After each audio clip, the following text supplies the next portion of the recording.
Report پیش کرتے ہیں میاں عمر فاروق، بیورو چیف تحصیل ڈسکا سے۔ کمیونسٹ پارٹی آف چائنا سچوان کا صدر آصف علی زرداری کے اعزاز میں عشائیہ۔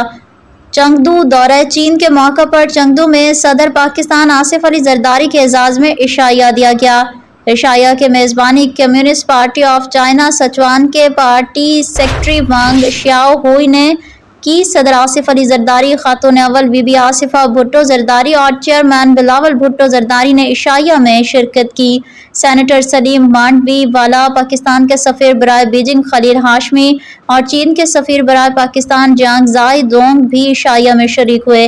صدر آصف علی زرداری نے وانگ شیاؤ ہوئی کے مہمان نوازی پر شکریہ ادا کیا اور کہا کہ ان کے خاندان کا چین سے 4 نسلوں پر محیط خصوصی تعلق ہے۔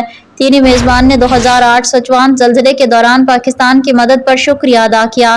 عشائیہ کے دوران دل پاکستان وائلن پر بجایا گیا، جسے حاضرین نے بہت سراہا۔ اس موقع پر پاکستان چین دوستی اور تعاون کو مزید مضبوط بنانے کے عزم کا اعادہ کیا گیا۔